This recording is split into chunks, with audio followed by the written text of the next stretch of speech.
मेहरारू भैया अपने मर्द से का कहा था, कैसे परेशानी बतावा था।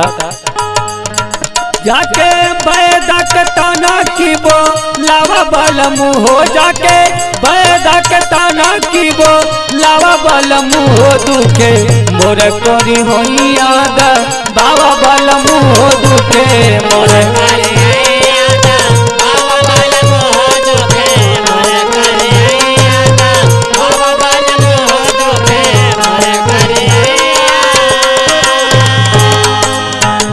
जाके बैदा के ताना की बो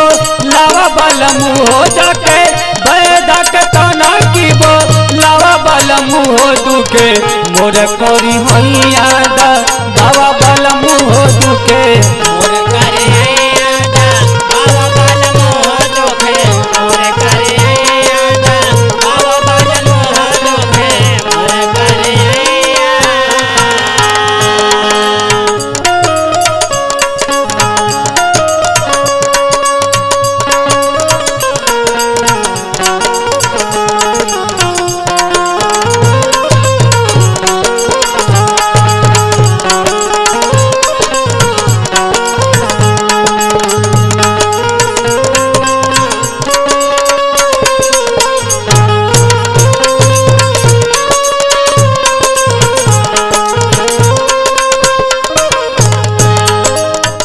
और का कह दिया भैया,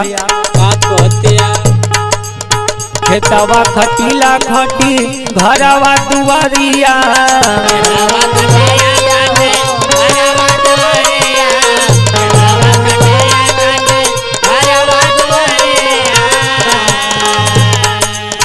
तू तो सोई जाला राजा ओढ़ के चदरिया,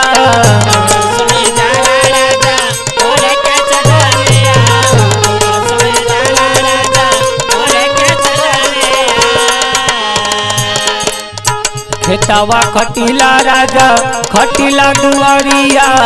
तू तो सुत जाला रजऊ ओढ़ के चदरिया, कुछ अपनो अकेलियाला गावा बलमु हो, कुछ अपनो अकेलियाला गावा बलमु हो, दुखे मोर करी हैया बाबा बलमु हो, दुखे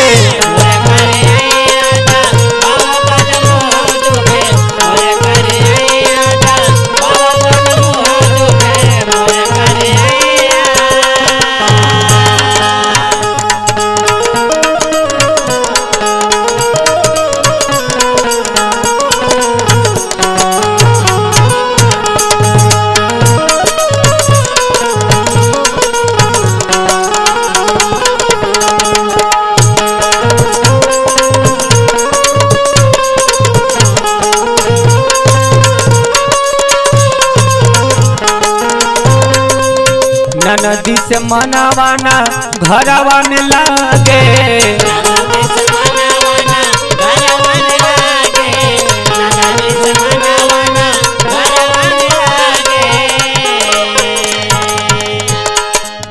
कुछ नहीं करेली बा हरवा ही भागे,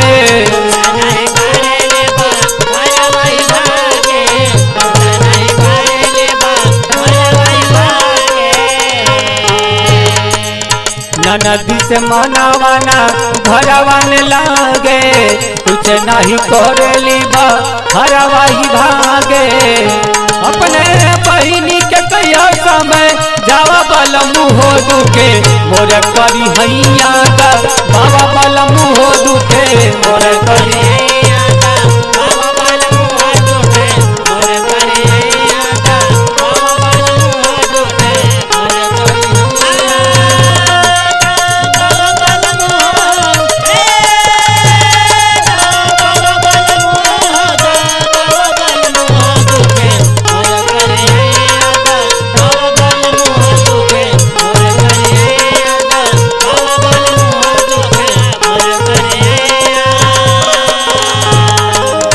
रोहित गणेश झोला छाप के दिखावा, रोहित गणेश झोला छाप के दिखावा, रोहित गणेश झोला छाप के दिखावा, नेहा मौसम जाई के भभूति भूतिया ले आवा।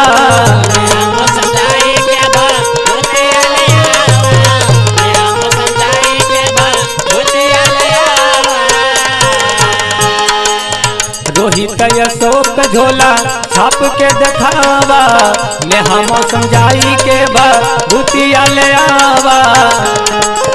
तो अपने हथवा से हम के की जावा बल मुँह दुखे मोर करी हैया का बाबा बल मुँह दुखे